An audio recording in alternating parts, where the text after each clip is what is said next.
Okay, so welcome to Reading Plato Week 1 Spring Sessions on Monday night. Okay, during lockdown, we are surviving. All right, so yeah, we'll welcome you all. And we're usually, well, when there's no lockdown, we're usually at the Greek community in Lonsdale Street. But during COVID, we've gone online and it's been quite fun, actually. It's my first experience with using Zoom, and it's a different experience, but it's great. And we can have lovely visitors from Sydney and Brisbane like we have tonight. They'll introduce themselves a bit later. So the purpose of the Academy is to promote Platonic philosophy in substance and spirit. And the purpose of this group is to share, for David and I, to share our pleasures in reading Plato, actually reading the texts of Plato, because that's a really good place to start when you're getting into Platonism. And they certainly require an introduction. They can be quite hard to get into. You probably found it a bit difficult, and maybe it was a bit out of context, the first reading you did tonight. And some of the other readings we'll do will also be quite difficult. So, but once you make the effort, we hope for you that a whole new world will open up for you. This course is for absolute beginners. There's no expectation that you have any knowledge of philosophy or anything. So, you know, while it might sometimes feel, and it might feel tonight, that you're kind of being thrown in the deep end, just see how you go. And because it's quite a different way of viewing the world, basically. It's very different. But we don't really expect you to understand it initially. And after a while, with a bit of repetition and coming at the same issues from different angles, you might get a bit of an idea of how Platonism sees the world, and how that is quite different from the way us moderns tend to see the world. So I just went through a few things with Zoom. So mute if you can when I'm talking. That often helps if there's a bit of noise in the background or someone comes in. Gallery view can be good if I'm talking or sharing a screen. No, it should be fine, shouldn't it? And yeah, I was saying if you have internet trouble, you can possibly dial in. I sent that dial in number by email. And use the chat if you like, if you don't want to ask a question straight up, or you've just got a comment to make while I'm talking, just use the chat, and Dave will keep an eye on it, so you know, so we won't miss it. All right, so we'll be meeting Monday nights for the next 6 nights, and normally what I do live is actually give a talk, and then we have questions, and we have a cup of tea, and so on. But what actually has been happening online is I'll talk for a bit. It's not good to talk for too long, I don't think, online, and then break for questions, any questions, and then do a bit more and do a bit more. I think that works well. And so there'll be weekly reading. Now, you may not get through the reading. You mightn't be able to really follow what's going on the first time you read it, but I recommend, if you want to get the best benefit out of the course, to have a go at the reading, to set aside some quiet time and have a bit of a go at the reading. If you're having difficulty in a section, maybe just skip over it and go to the next part. And another good tip is, after we have the session, I'll be giving a bit of an account of the reading, and we'll have a bit of discussion of it. And people find that when they then go back again and have another look at it, it reveals itself a bit more. So that's a tip. So you could probably read it once before the class and have a go once before and have a go once after. Okay, so the readings, okay, so I should just say what we're going to do tonight then. So tonight's a little bit special because, for a number of reasons, because we will introduce ourselves, and there's a bit of introductory stuff to go on, including introducing Plato in his historical context. And so I'm not sure how far we're going to get through that, but we should get to the reading and discussing the reading at the end. But I do find that this part tends to take a while, but you know, that's fine, because it's really nice to get that good introduction, good grounding, understanding where Plato sits in the history. And because it's quite strange, you know, it was 2,400 years ago, it's writing in a very different social context. So it can be quite alarming sometimes. reading him and talking about slaves and attitudes to women and things like that. So what we're reading is the dialogues of Plato. They're called the dialogues, and they're actually like little plays. So Plato didn't write like treatises or anything. He wrote these little conversations, which were often between fictionalized versions of real characters. Okay, so we get people like Parmenides, who's quite famous, and also Socrates. And I'll talk a bit more about Socrates in a moment. So the dialogues or plays that we're going to be reading are Apology, Euthyphro, and the Phaedo. And they're all in that, as we were saying earlier, as people were arriving, in the last days of Socrates, Penguin edition, and there's an old one there. And there's lots of other editions. Often these are collected together. Historically, they're collected together because they have a narrative sequence to them. But in fact, the first two we're reading are quite early in terms of Plato wrote them early, and the last one we're reading, the Phaedo, is like they say, a middle period, but a quite late dialogue, and so it's quite mature in terms of his ideas. So did everyone get access to the reading? Is there any issues there? Right, and so, so Catherine, you've got the book, haven't you? Yeah. Yeah, oh, so, yeah, I think I saw you with the book. That's good. Okay, so and the one that you kindly that's a slightly different translation of the same thing. Yeah. Thank you. So everyone's got that. That's great. Now, just a tip on translations. There's lots of different translations. Obviously, these are classic works, and they've been translated into English many times over the last 4 centuries. So some of the older translations are a bit dated, but most of the translations available around are actually quite okay. So I think it's fine if you've got a different translation, and actually if there are any issues with any particular terms, special terms, we will deal with some of them. And it is actually quite interesting to see how different translations translate that particular word. So there's a translation that's out of copyright by Benjamin Jowett, which is the one you'll often see around in cheap editions. And it's also in the Gutenberg project online. And there's a LibriVox recording. So of all of Plato's dialogues, translated by Benjamin Jowett, I think about 100 years ago. It's not bad translation. And so if people are into, well, we don't really drive these days, do we? If people are into listening while they're driving or something like that, that might be a thing to do, maybe in addition to reading. Now, the bookmark everyone should have, like Libby was saying, yeah, because Libby had her own copy, so didn't get one from us, but you just print it out from the end of the email I sent earlier this week, and that's got all the readings for the 6 weeks. Now, it gives page numbers, but they're standard page numbers. So they're actually usually down the side in the margins of the text. So they're not the normal page numbers, because obviously they vary.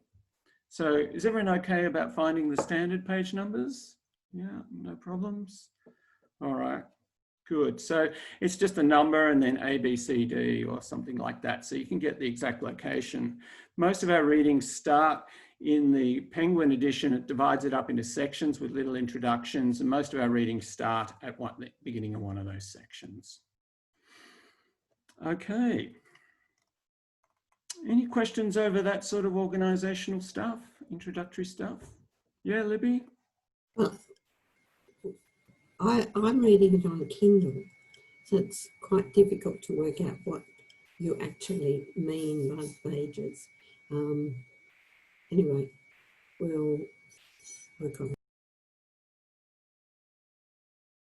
Okay, so the problem is with the Kindles, it's really annoying with Kindle, it doesn't handle marginalia very well and footnotes and things like that. So it, as I understand the Kindle versions, even of the Penguin edition, I believe, doesn't have the standard pages. So Libby, what I could do is find out what translation it is. If it's a Benjamin Jowett one, I can find that and just give you the first 5 words of the beginning of the text, and you could search for them, and then the last 5 words or something like that. We could find the section that way. So maybe I'll talk to you after the class about that.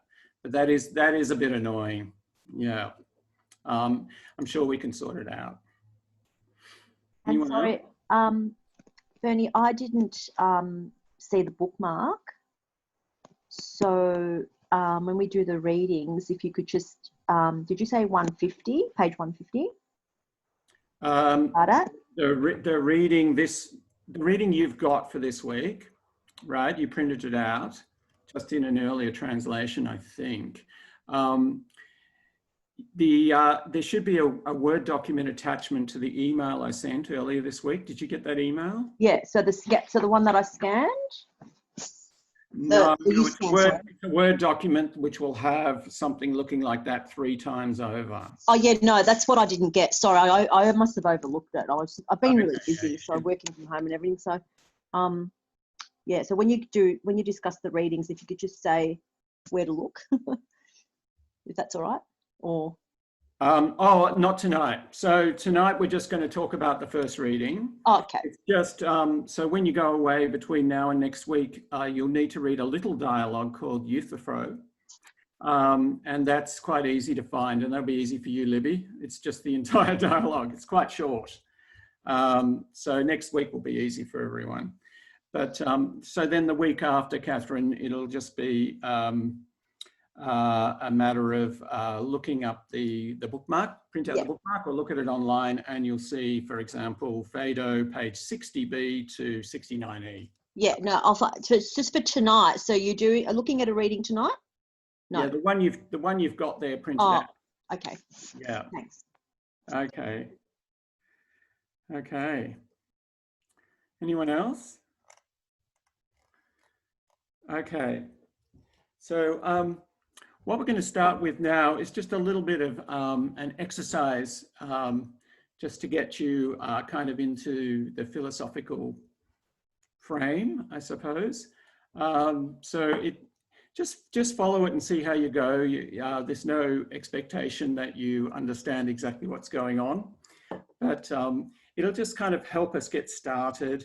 And then it's something that we'll be coming back to again and again, right through this course. And in fact, if you do future courses, the same sort of issues come back again and again in Platonism, especially. And they're these sort of issues that make Platonism feel very different from other modern philosophy.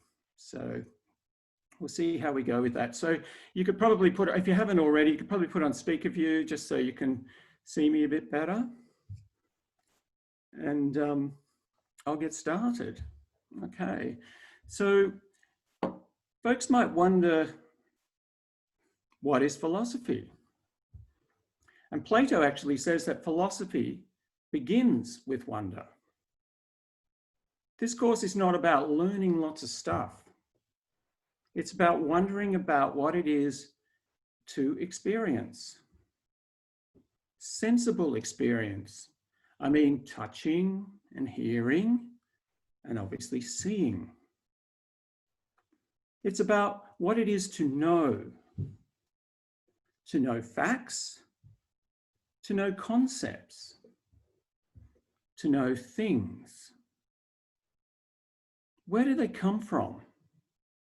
How do we know that they're true? What is it to know things? And what is the being of the things that we know? How and where do they exist? Plato's view on these questions presents to us moderns as quite crazy. In fact, if it doesn't strike you as crazy, then you probably don't get it. Plato's often taught in our universities and schools in a very sanitized way. Not here. Here we're presenting Platonism in all its bizarreness. So let's get the wondering started. Have you ever wondered what it is to know something? Not so much that you have an idea, but you have an idea about something. You know it, and yet how? Consider my cup. I consider my cup. I see it, I see the yellow, I feel the shape, I hear it, and I taste the warm tea. All in all, this cup that I see and feel and hear and know is my cup. How do I know it? From my senses. Where is this knowledge? It's in my senses. So think about this. When I look at the yellow I see is in my eyes, if you like, on my retina. When I touch, the feeling of touch is in my hands. The taste is on my tongue. Is there anything I know about the cup that is not in my senses? In my sight, in my hearing, in my touch? Is there anything I know? It feels solid, but that's my feeling. It's in my hands. So there's nothing I know about the cup that is not in my senses. So here's my conclusion. My real cup, this cup here, is an idea constructed in my mind from my experience in my senses. There you go. The cup is in my mind, perceived in from my senses. It's all entirely within me, my perception of it and my construction of it, my idea or concept of this cup. It's real in me. So some people say that makes me an idealist. Sensible things like cups are all ideas in the mind. But hang on. When I look away, the cup's not in my senses. And when I sip the tea and notice it's got colder, I don't cause it to get cold. And if this cup is entirely in my senses, then how can you see it? So there's important ways that the cup must be considered independent from me. It's causally independent. I don't cause it to exist, and I don't cause the tea to get cold. It's all in these ways, it's independent from me, and it must be in your senses too. So there's this sense in these important ways in which the cup must be independent. But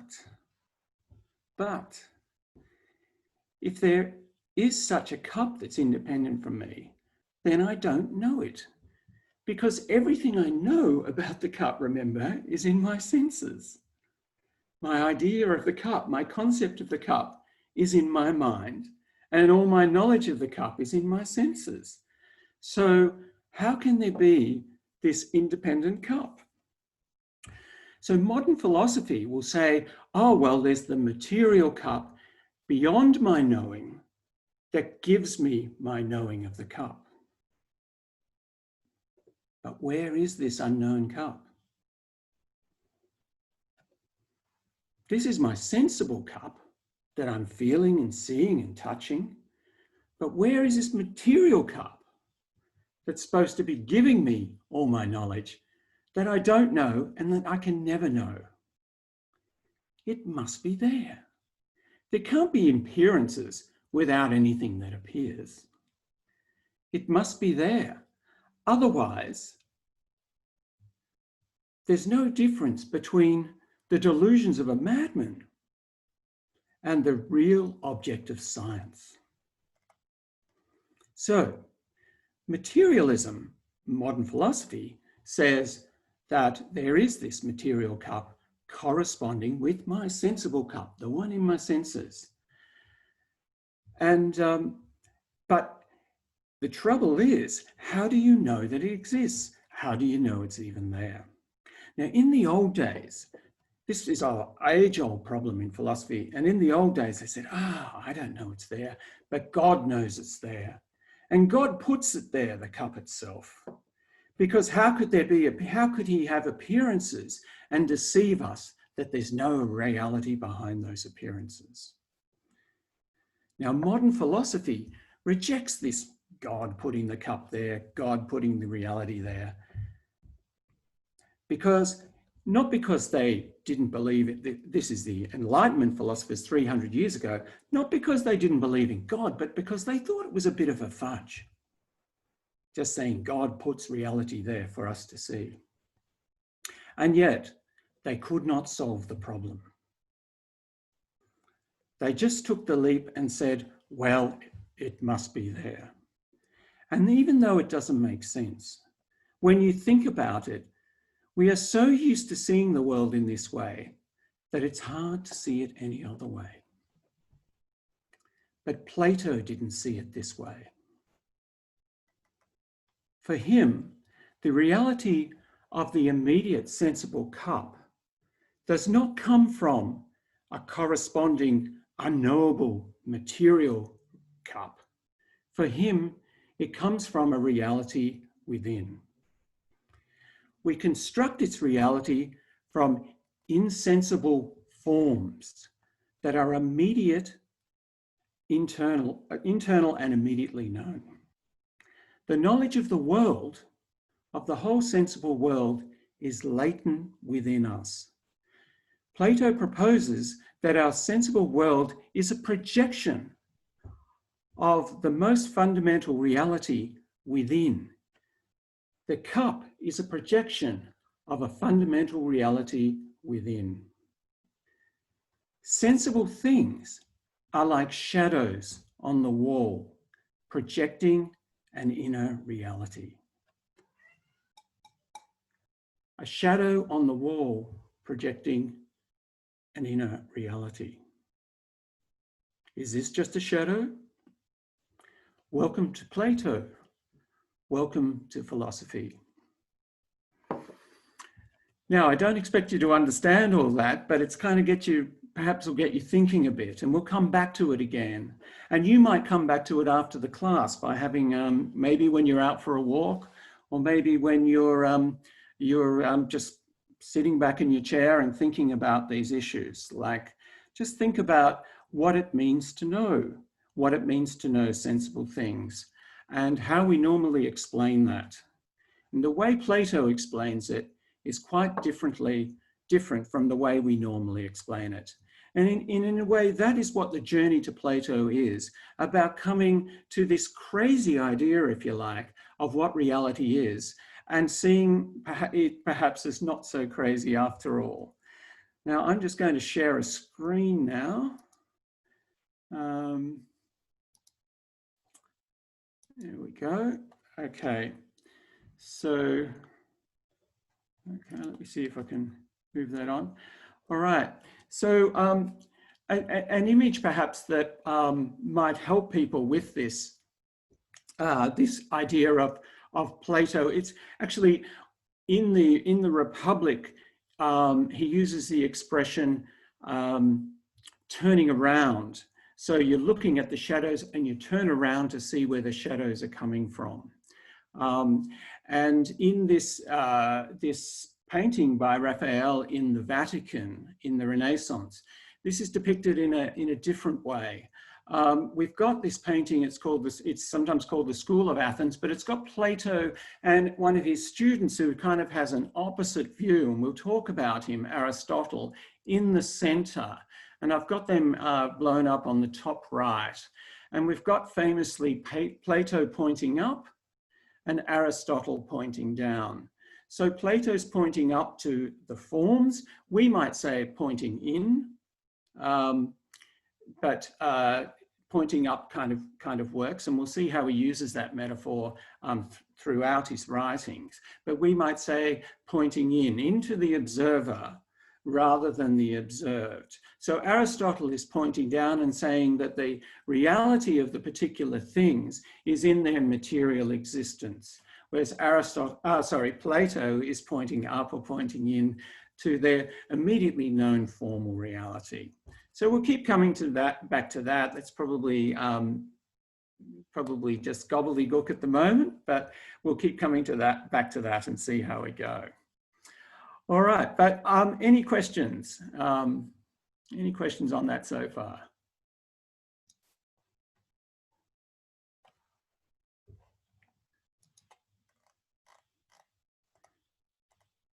No? Okay. I've stunned you all. All right, so yeah, if you've got any questions, you can put them in chat or bring them up later if you like. What I'm going to do now is just take you briefly through the historical context with Plato, because that's actually quite important, and it's a nice way to get into the kind of the context of the discussions that we're going to be reading. So Plato was writing a long time ago. It was 400 years before the Christian era. 2,400 years from now in Athens, in ancient Greece. So what was Greece like then? Actually, Plato and Aristotle, his student, they were actually at a historical turning point in the history of Greece, and in a way in the history of the West. So what I'll describe is a bit what Greece was like when Plato was growing up, and then when he was there, and then after his death, when there was this big transformation. So up until, I'll get the share screen going again.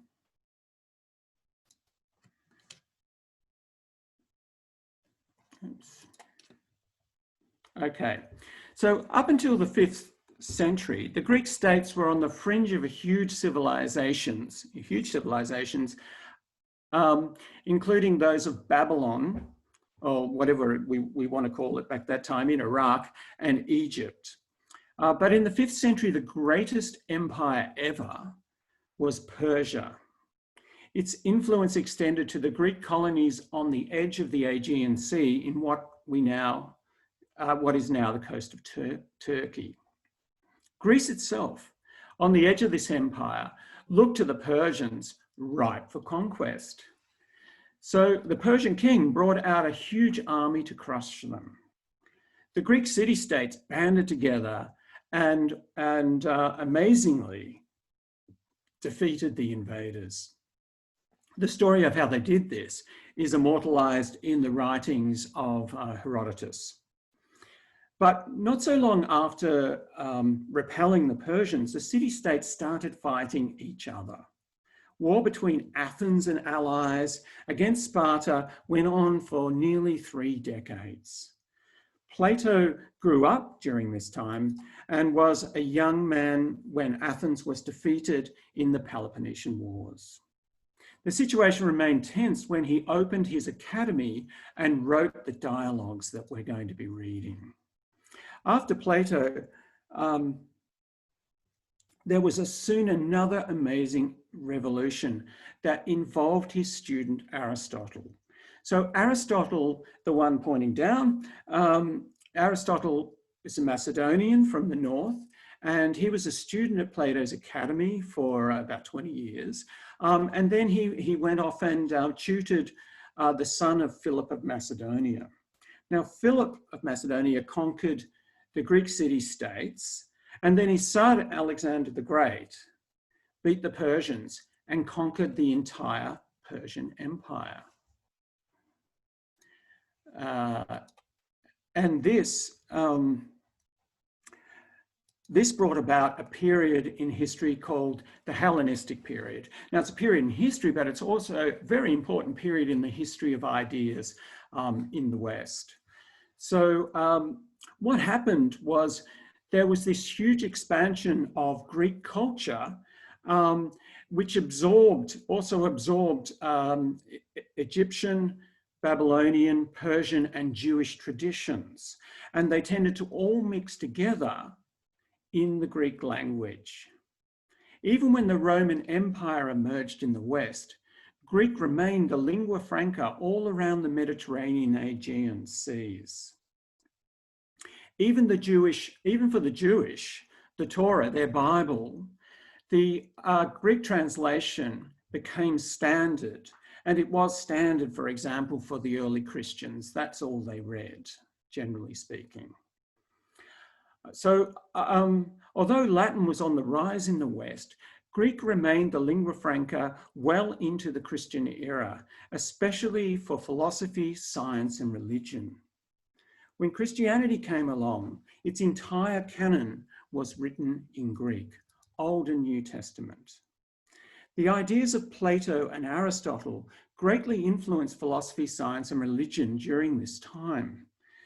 They greatly influenced Christianity and the Christian world of the Middle Ages, the Islamic world, and right up into the Renaissance science, and even today.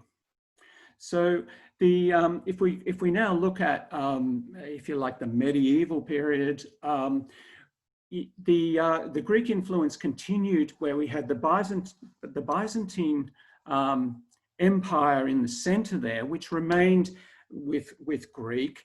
It tended to move towards Latin over in the Roman Empire, but still a lot of the classic texts were in Greek and a lot of the scholars knew Greek. And that even extended its influence over to areas beyond the old Hellenistic, the area conquered by Alexander the Great. And then it also influenced, when Islam came along, it influenced Islamic scholarship as well. So it was very influential and very much underneath our culture in a kind of hidden way that we don't tend to realize on the whole.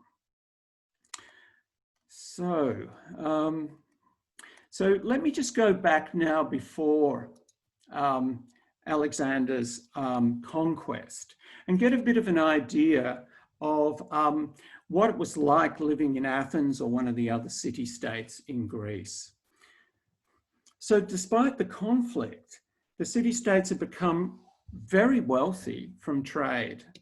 Money was widely used. In fact, there was prosperous capitalism, much more than I ever imagined.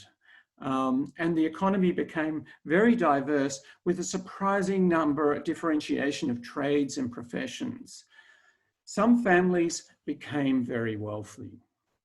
So there were slaves at the bottom. Women were on the periphery in terms of public life. But at the top, there were these wealthy men that seemed to have a lot of time on their hands to do administration, governing, and debating, and at times science and philosophy. So there's two aspects of this that were very important for Plato. The first is the Greek tradition of philosophy, which actually began in the 6th century, so a couple of centuries before Plato was even around. And probably in the 5th century, so in Plato's childhood and a couple of generations before him. And you might have heard of, I don't know, Heraclitus, Parmenides, Zeno's paradoxes, Pythagoras. You might have heard of Pythagoras' theorem. These philosophers all greatly influenced Plato. Now, the other aspect, especially when we're looking at Socrates and the depiction of Socrates, we'll get to him in a moment, is Athens was a democracy which was rowdily practiced in the Senate and in the law courts. And a young man could get on in the world through persuasive speaking in the Senate and in the courts. And in this context, there arose a profession of teachers of rhetoric. A wealthy family would send their sons off to learn how to debate from one of these teachers. Some of these teachers even boasted that they could make any ridiculous case, make a case for any ridiculous proposal that would persuade everyone. And then they could argue the opposite case and persuade them back again. So the term sophistry, these people were called sophists, and the term sophistry has a pejorative at the moment. You might have heard someone saying that's just a sophistry, or that's just a sophistry. Well, it has that disparaging connotation basically due to Plato. At the time, it didn't have it. Okay, so historical Socrates. Socrates is very strongly associated with Plato. People often quote Plato and give the attribution to Socrates.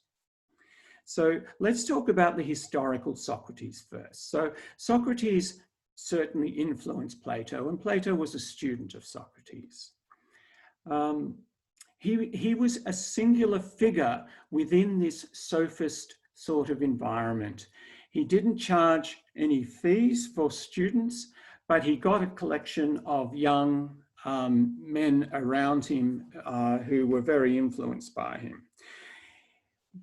He didn't write anything down, so we don't know a lot about what his views were. And some people speculate that the views we find in Plato actually came from Socrates, but it's very hard to know. What we do know is that he would hang around the courts and the agora and so on, and chat with people and raise doubts about what they thought they knew. So Socrates was in the first place a skeptic of conventional views. He tended to undermine what people thought they knew. And this was annoying. And this was disruptive, even politically. Socrates developed a following, especially amongst the young. And then he was accused of misleading the youth by promoting lack of respect for the gods. He was tried and convicted and put to death, given the hemlock a poisonous drink. And it's the narrative of that part of this story that we will follow as a narrative. So it is a narrative that around the basic history, but what we're seeing in Plato is this fictional Socrates. So we need to remember that. It's not actually Socrates talking. Sometimes you forget that. It's really Plato presenting ideas and presenting them up against challenges from different people. So Socrates never wrote anything. The discussions are pretended in order to protect particular discussions of particular ideas. So it doesn't really matter to us what Socrates believed or not, because we're just reading the plays and trying to get what we can out of them. Now, most of the early plays, dialogues are not dogmatic. And when we get to the Euthyphro, that'll be a classic example of one. And it really does feel like it's Socrates doing his classic skeptical type of thing, chatting with someone, undermining their supposed wisdom. They think they know what they know, but they don't really know. And today's readings around that as well. So and then when you get to some of the later dialogues, they become a little bit more pushing Plato's ideas, as we will see with the Phaedo. So Plato himself, he was active around, let's say 400 BC, that's a good round date. In this intellectual Greek culture, he established the academy. So that's where the name academy comes from. It was like a vineyard or something that he inherited, and that's where he set up his school.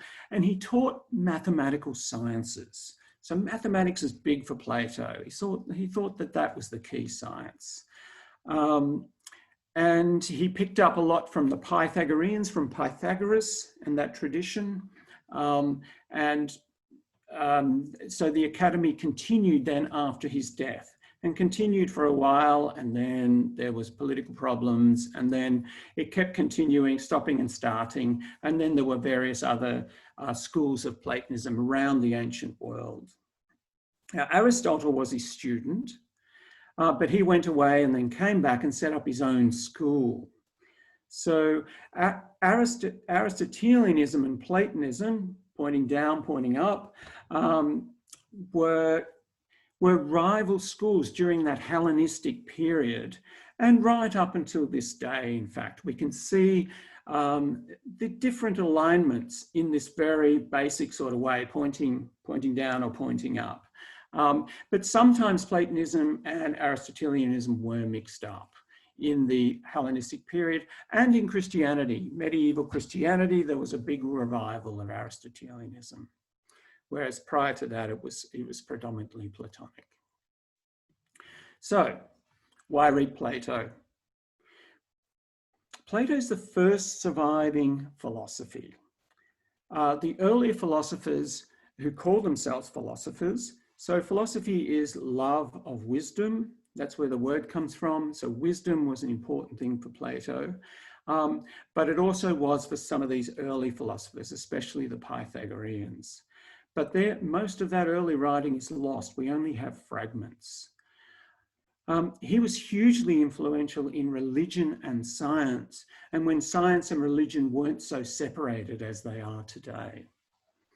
At the Platonic Academy of Melbourne, we feel that the genius of his philosophy has been lost, and that it's usually misunderstood in the modern age. And so we'd like to help folks rediscover it, and that's really our project. We'll consider the core issues of philosophy, which are, like what we did in the little exercise, what it is to know, what it is to experience the sensible world, and what is the essential nature of the objects in our world. So the two subjects are connected, and really that's what philosophy in terms of Plato essentially is all about. You may not see it sometimes in the reading, but that's what it's all about, what it is to know, and what is the nature of the beings of the things that you know. Okay, so that's my introduction to Plato. I think that's probably all we need to say for now, but does anyone have any questions about that? I do, Bernie. Yep. You mentioned Plato, he was really influential in religion and sciences. For someone in our modern day, they seem very separate. How did he kind of teach both? Well, you'll see it coming out in this course. Religion and science became separated probably in the West in the Middle Ages with a guy called Thomas Aquinas, actually, when he introduced Aristotle. Prior to that, from the Platonic point of view, there wasn't really any distinction. How do we... Yeah, look, what I suggest to you is just hold that question. And as we go through the first few sessions, see if you can answer it yourself, because I think it will become clear. There'll be a lot of discussion, there'll be a lot of talk that sounds religious.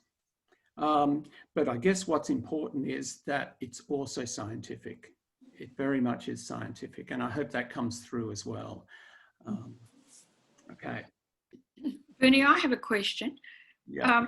I was a bit, Gwyneth, I was a bit surprised in the reading, linking it with Scepticism, that Socrates consulted the oracle at Delphi. It seemed like a bit of trust there about wisdom. How do you explain that, or can you comment on that? Well, we can talk about it a bit more when we get into the reading. But the short answer is that in this reading that Socrates is in this reading is saying that he's skeptical of all human wisdom, and he says all wisdom is divine. What does that mean? Mm. So what's coming from the oracle is supposedly, at least rhetorically, in the speech is divine. Yeah. So yeah, another one we'll get onto. Yeah, Sure. good question. Anyone else?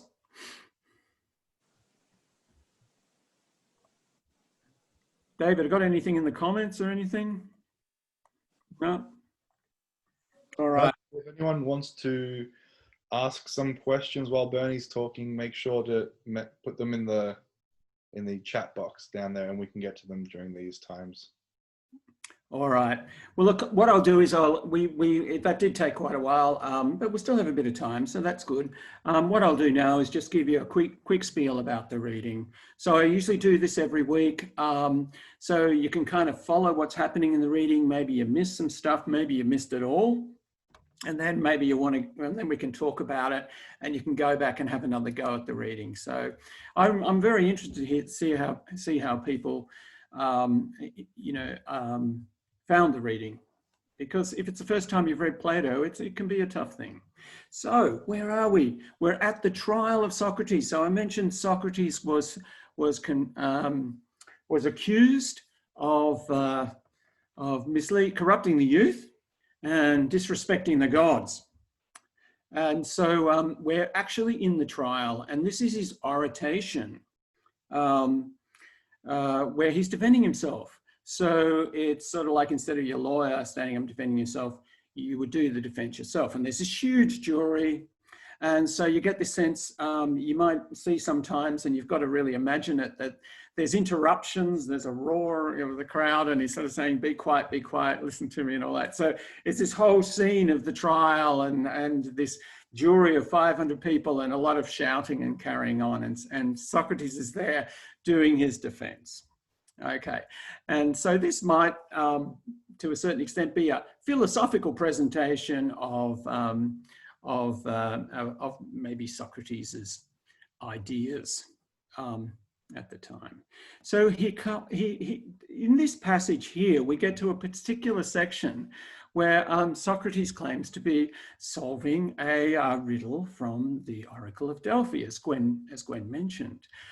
So the oracle, so they had oracles in the ancient world. There was the very strong notion of prophets who had some sort of divine connection. Oracles went maybe into a trance or whatever, and maybe took some drugs or did some chanting, and then would speak the wisdom of the divine wisdom. So people would come to Delphi, and especially famous leaders historically would go to Delphi with a big question of governance, or, should we go to war or shouldn't I, and that sort of thing. And then the oracle would give the divine truth, but as a riddle. So some people sort of see that a bit cynically and say, oh yeah, but if you got it wrong, you just say, oh, the riddle meant something else. But anyway, that's the way it was seen.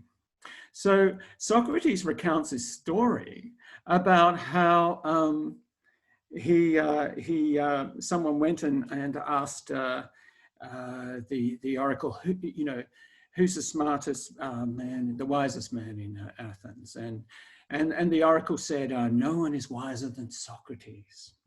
So everyone knows the oracle speaks the divine truth, but as a riddle. So Socrates describes how he set out to solve this riddle. And the riddle is, I know that I'm not wise. So Socrates always says this, I'm not wise. I know I'm not wise. So how can I be the wisest? So he sets out to falsify the claim that he's the wisest. He wants to go out and find someone who's wiser. So first of all, obviously, he goes to the people who have this great reputation for being being wise. And he questions them, and he finds that while they think they're wise, in fact, they're not wise at all.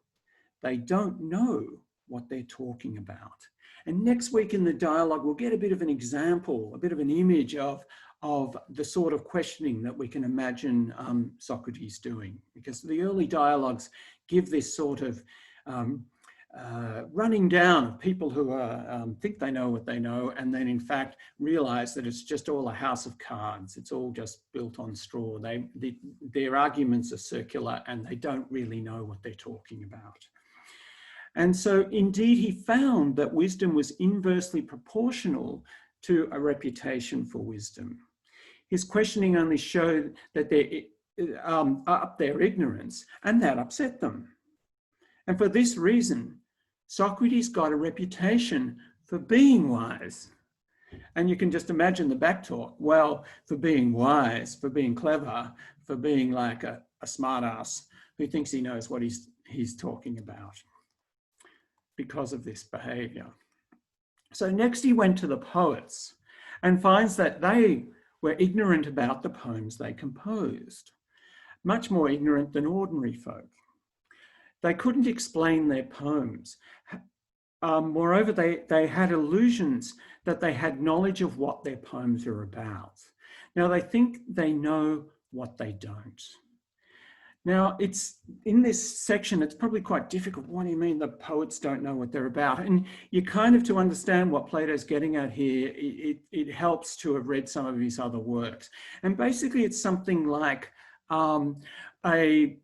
a playwright isn't a good theatre critic. Someone who's maybe a great artist, a great painter or whatever, is right into what they're doing, but maybe they're not very good at standing back and saying why their painting's good and why other people's aren't good. That sort of thing. So the sort of knowledge he's talking about is that like knowledge of the critic, whereas the playwright just that writes their poetry is just right into their poetry. And in fact, Plato would say that they are inspired, that they're channeling divine wisdom. And that is mentioned here. So next he goes to the craftsmen, the craftspeople. So people who make things, you know, saddles and horseshoes and smithies and so on. And what he finds is actually, yeah, they do know something. They do have a skill and they know a bit about that. But a bit like the poets, they have the illusion that they know more generally about things, and this obscures true wisdom. So he's gone around town, he's spoken to all these people, and so he concludes that others think they know they're wise, but Socrates knows that he's not wise. The answer to the riddle is human wisdom is naught. Socrates is of no account to wisdom. The only wisdom is divine wisdom. Socrates serves the gods by showing that folks who think they are wise are not so. So the implied conclusion, supposedly to support his argument against his conviction of impiety, is that he stands accused of impiety,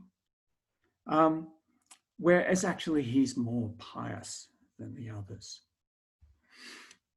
So that's how I saw the reading. How did you guys find it? Any questions around that?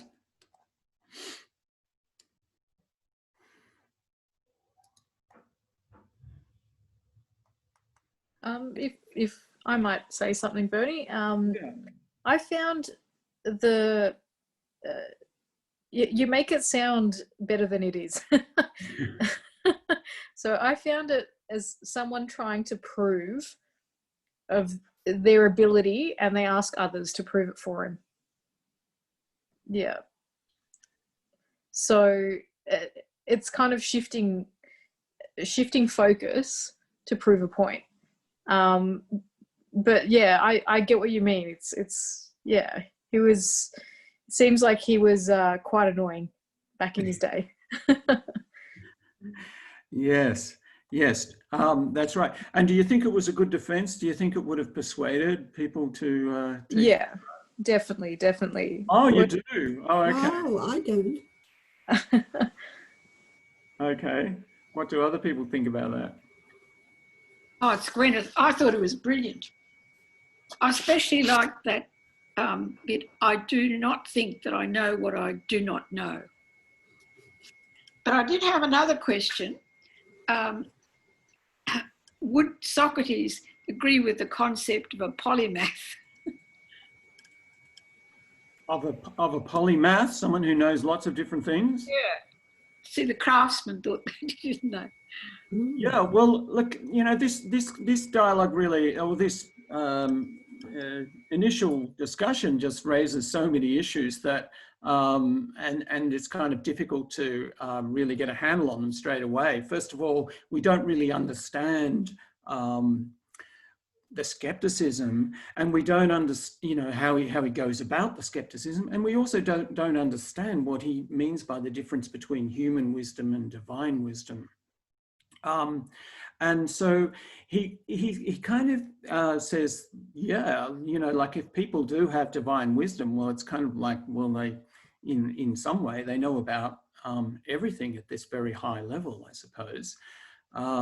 In terms of knowing everything at a detailed level, maybe not.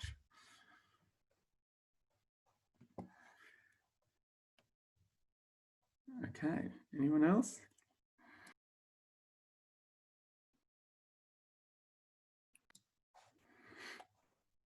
So this idea of divine wisdom, it can be a bit difficult for us to come to in our kind of secular world. And also when we think, the only example we've got here is, I suppose, you know, the Oracle of Delphi or something, going into the trance or whatever. And I just give a little bit of a tip for that. And we'll come to this in the next reading. It's what he's really saying is that this wisdom comes from this realm, the realm he calls the forms, which is insensible and universal and immediately known. It has, in a way, the characteristics of divine, usually associated with gods, with divine beings.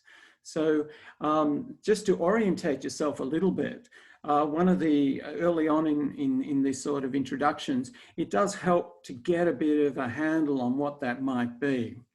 And one thing to think about is that what was very important for the Platonists, for Plato and the Platonists, was with mathematics, but not in a sophisticated sort of way. So if you think of, for example, I have two books here, right? So the books are kind of like sensible, but think about two-ness itself, right? Think about two. So I got two books, or I could have two cups, or I could have two pebbles. I could have two of anything. Now we all know what two is, right? But where is that two? Is the two in my brain?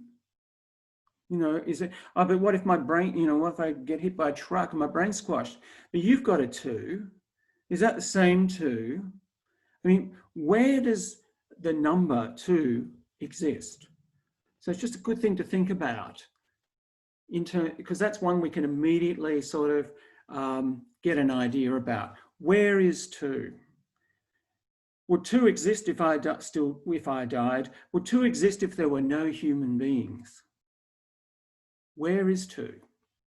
So two we can think of when we're thinking about divine wisdom, right? Not necessarily as some sort of, you know, person, you know, take some mushrooms and you know, taps into the gods. We can think of it as something like the number two, if we're a Platonist. Where is it? It's invisible. It's insensible. There's no, two in itself isn't anywhere in particular. And it's immediately known, right? It's just there in your consciousness. You know it. And you know it whenever you see when you see an example of two. And it's undying.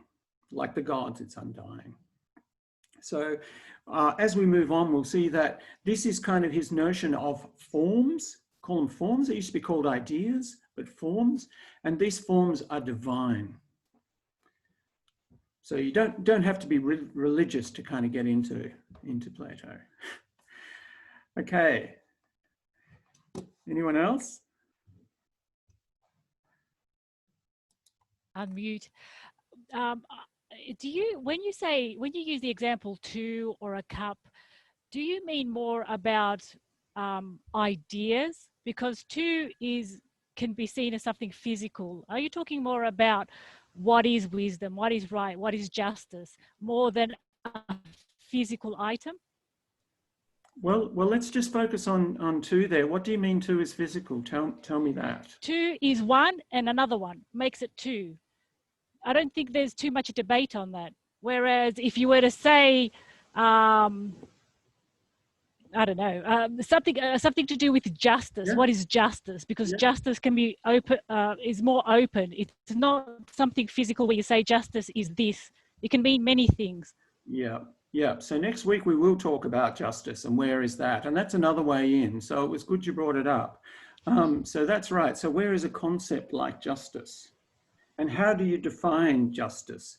We all have a sense that we know what justice is, but where is it? And where do we get that knowledge from? When we come out and say, no, that's unjust, or we use the term climate justice, or we use it in all these different contexts, in different societies and that sort of thing, where does that idea of justice come from? And this is where he kind of pushes you back to sort of say, well, actually go to the concept like justice, and instead of going to solid material reality to find where its true being is and where the true being of everything is, go back to its elementary conceptual form. So that's right. But what I want to I just want to pick you up, because this is important. You say everyone knows that two is physical, right? You're holding up two pens, but that's two pens. There's also two cups and two pebbles and two this and two that. We're not talking about the pebbles or the cups or the pens that you held up. We're talking about two. No matter what it is, you could put up in front of me something we weren't sure was physical. You know, it might be, you know, something, two gods, or it might be two bits of computer code or something. But whenever I use two, we will all know what two is, but it's not sensible. Can you see that? It's not sensible. Okay, well, think about it. Two is an explanation of one and another. So Yes. regardless of what it is, even if it's two ideas that I can't see the ideas, but we have one and then there's another one. So I see that as something that I can almost picture, I can almost hold in my mind. Yes. So I don't understand how two is a concept that doesn't make sense. How can two be different to you and to me? Two is the same for everyone, I would think. Yes, well, I mostly agree with that. Does anyone else want to talk about, make some comments about that? I think Samella's trying to say that a two as a concept is a pattern. Is that sort of what you mean? Like this idea that it reoccurs in areas of life, like two-ness, I guess. It's a pattern, right? Yep. So, so I'm saying that, and Plato would say that. Definitely, mathematics is patterns, but in itself, it's no particular sensible thing, is it? What do you mean by sensible? Senses. It's in your senses. So, in yes, your sight, say. So. You know, two books. I can say these are two books because we can see the two books. Or I could touch two things in the dark, or I could hear two noises or something. What we're trying to focus on here is, if you like, the form and not the content. It's the form of things, the form of the way things appear, but not their content. And then Plato will say later to you, well, actually, it's form all the way down. But don't worry about that at the moment. Think about two in itself as not being anything in particular. Perhaps that's another way of putting it. David, can you put it any better than that? Do you want to make a comment? A comment about two? Yeah, like the way folks are saying that maybe it's I'm trying to figure out what Samela was trying to get at, and I think maybe, if I could be wrong, but maybe she's saying that two is an objective thing, as in it's something that we all understand, whereas justice is a subjective thing where we all have our own ideas about it. And so, but I'm not sure what you were saying about that. Is that kind of what you were getting at, Samela? Yes, justice, what you see as justice might not be what I see as justice. Therefore, we have to delve into what is justice. Mm-hmm. Whereas two, there's no mistaking what two is. I can't put up three things and think maybe that's two. As for to question what two is, then we have, if we need to question what two is, then we have to question absolutely everything. From our existence to, is this real what we're doing now? If two can't be something solid in our minds, then nothing is, I suppose. okay. So I guess with Plato, Bernie, maybe does Plato accept that two exists in the way that Samela was saying, or does he question that as well? Yeah, I mean, we're getting there. We're getting there, basically. I mean, I think that was a great. I'd love to record what you just said then, and then we can play it back on the in week 6. Now, that's wonderful. Yes. So skepticism is really what this week is all about.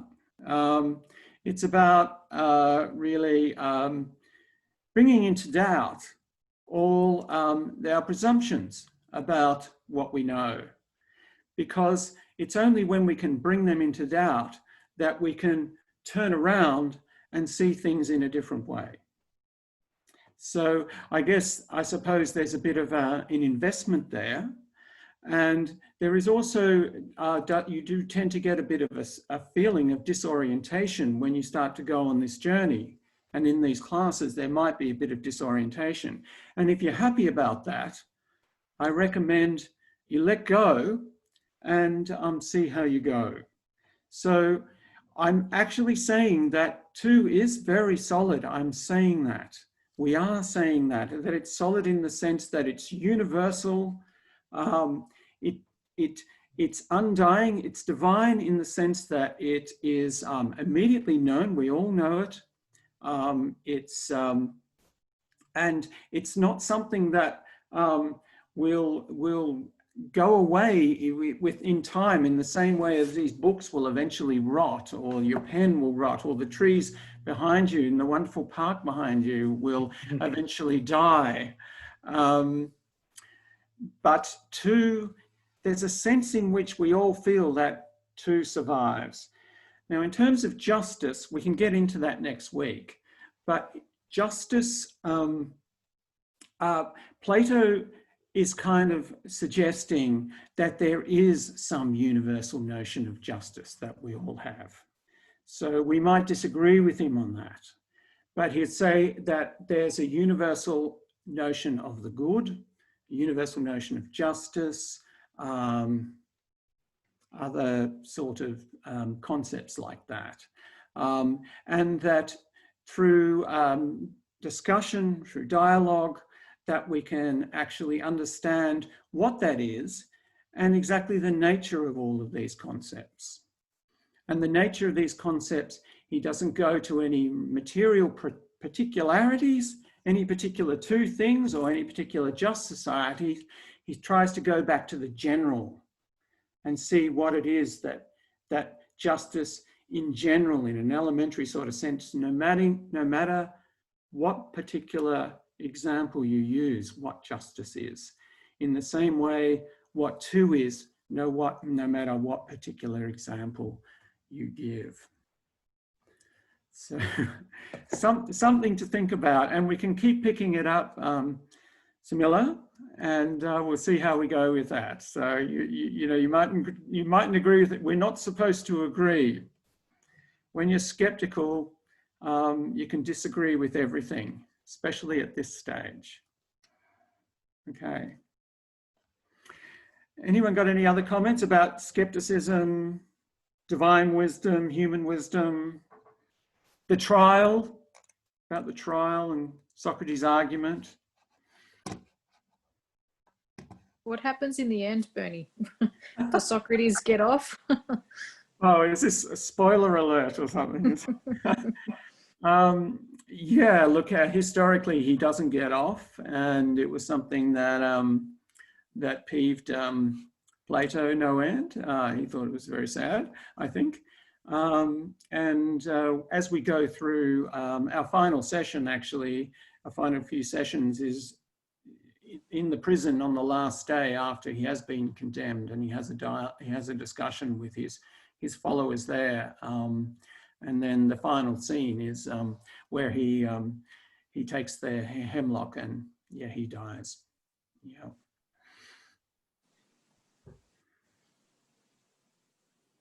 Okay. Anyone else?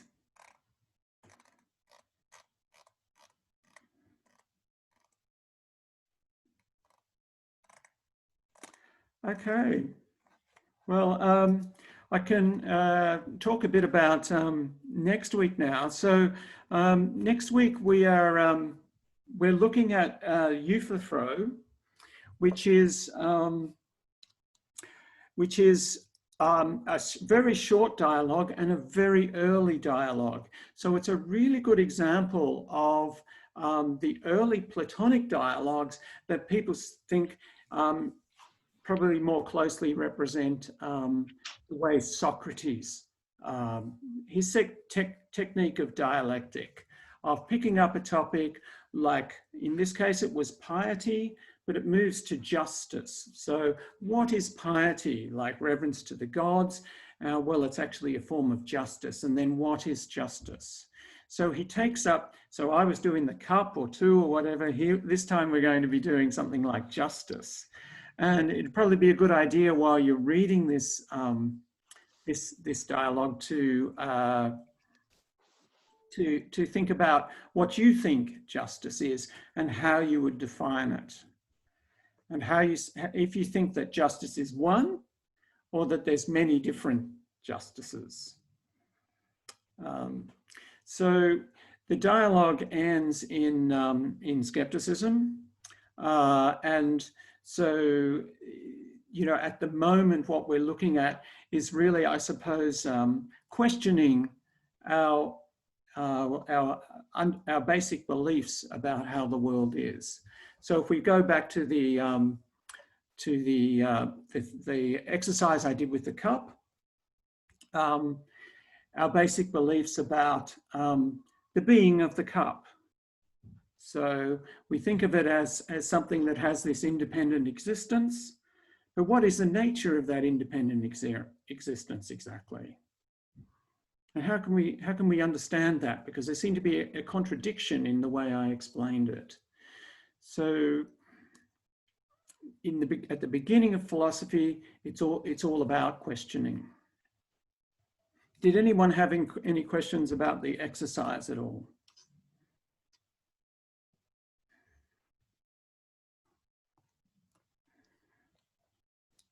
No? Okay.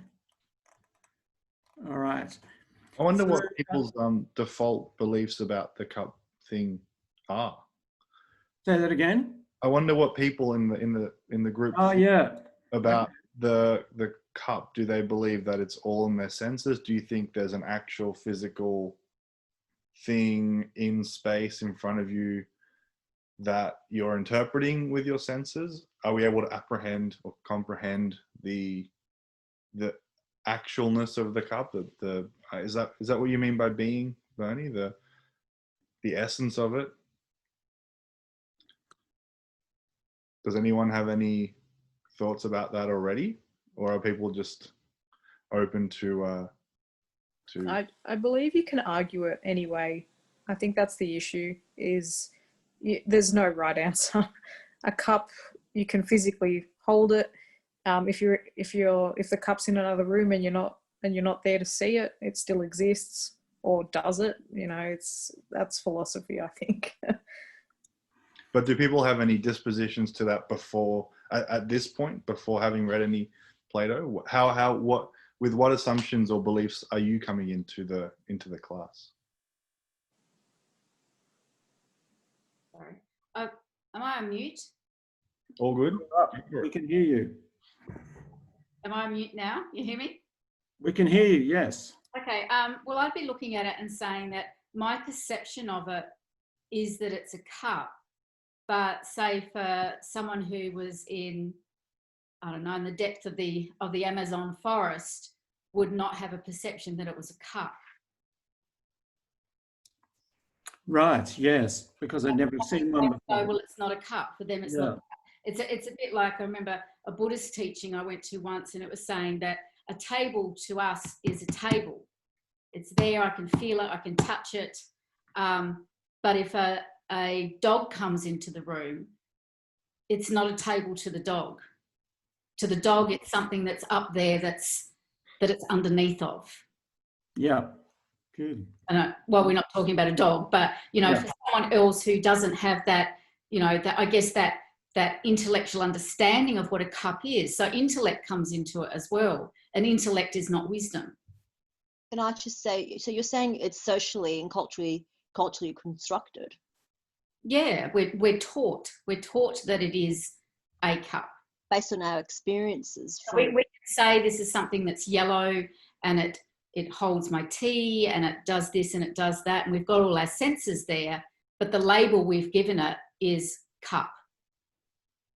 But someone else in the world would not call it a cup. They'd have no concept that it was a cup. It might be called a vessel.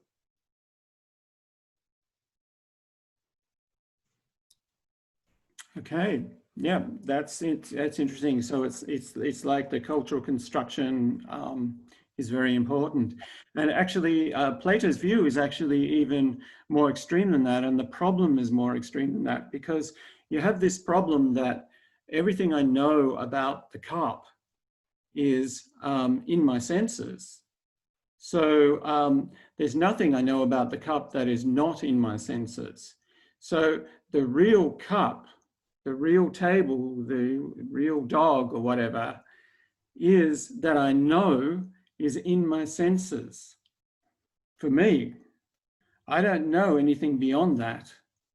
It's unknown. So how do you establish the independent object? How do you establish it? How do you say that, well, this cup is also in your senses? I mean, how do I even know that? I mean, I only know you in my senses, that sort of thing. You know, there's this, what they call it, solipsism. How can you get beyond just my perception actually of myself? Because my perception of all my senses are in me, right? It's on my retina, my touch, it's all in me. You know, even the solidness of the cup, I construct that from all my senses, my touch and everything, it's in me. So this position is really radical, saying that actually there's no, I can't establish at least the cup in itself. The cup that you see, the cup that's independent from me, it's a problem. It's a problem to establish it. And there's one way to go, which is, if you like, the Aristotelian way, or the way we normally go. And then there's this other way to go. And the other way that Plato goes looks really crazy at first. Or for a long time, it looks crazy. Which is to go, if you like, inwards, to go back to the observer and see that somehow the cup, although it's independently caused, is actually a projection. Is a projection of the forms that I know immediately in myself. So that should sound, if you're understanding what I'm saying, it will sound crazy. So don't let go of it just because it sounds crazy. because we're going to come at that possibility as we move along. It's related to mysticisms, East and West. Platonism is a mysticism. And it's quite difficult to get the mystical point of view straight away. But one thing you need to do is, I guess, just hang on to it in all of its craziness and slowly see how Plato's trying to show you how you could see the world in this way, which is a very different way to see the world that we normally do. Bernie, can I just ask, so that Plato continuously questioned existence, or what exists? The important thing, often let me answer that question and see if this is an answer.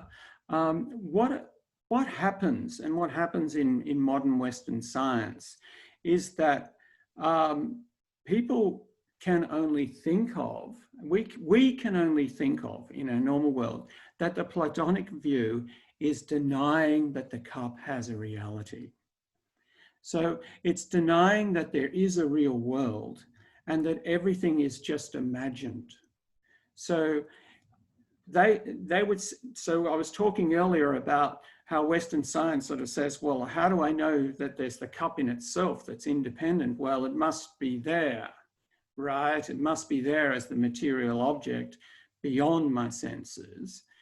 And so when they see the Platonist point of view, the Platonist is denying that the cup has a reality. And if you like, saying everything's castles in the air, everything's an illusion.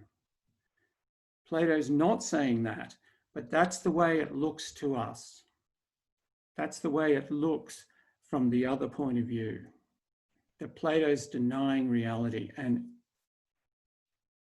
all the great philosophers of the Western tradition since the Enlightenment, the famous ones, you might have heard of some of them: John Locke, Immanuel Kant, Bertrand Russell. All of them see it that way. And so if you see it that way at this first class, that's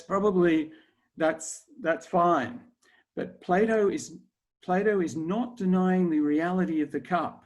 He's not just saying that it's all castles in the air and that we're just all walking around in this little bubble, looking at ourselves. He's saying something different. And it has to do with what I was talking about earlier about justice, being a concept, if you like, and where does that concept come from? Thinking about that. And again, with 2 or 1 or 3, or the ideal circle or the triangle that we recognize in particular circles or triangles, the number 2 that we recognize in a particular 2s. These are forms, and these are the nature of what Plato thinks generates the material reality for us. Doesn't it cause them, but it generates them. So I hope I've left you all bamboozled. If I haven't, then I probably haven't done my job. The reading next week is quite kind of, I think, David, we say the reading is reasonably straightforward and not very abstract like the way I've been talking now. Would that be right? Yes, it is. Yes, but I think people have found it a little bit, at times, a little bit frustrating, not because they didn't understand it, just because Socrates was being annoying. Socrates is being annoying. So if you get annoyed at Socrates, like Helen already is annoyed at Socrates, a lot of people have said in this class that, that defense, if you read the whole defense, you sort of think, wasn't a very good defense. Wasn't very persuasive for people, because it actually kind of makes them more annoyed with him, perhaps. And in the Euthyphro, Socrates is being very annoying too. So if you get that reaction, no worries. But persist. It's it's kind of fun. It's kind of fun. Yeah. Yeah. Thanks, David. All right. Anyone else before we wind up? Thank you for the session. It was really good fun. Oh, good. Okay. No worries. Anyone else with a question? Libby, how you going? Mute? No, I'm fine. Yeah, I'm off mute now. Yep. Yeah. Yeah, you're going well. Okay. All right. Well, okay. Look, if there's no more questions, I'll wind it up now. Thanks for coming along, and hope to see you next week. I'll leave the video on if people want to ask me a question afterwards. But we'll say goodbye now, and we'll see you next week. And hopefully you will have had a go at the next reading, the Euthyphro, and we'll get stuck into that then. Okay. Bernie,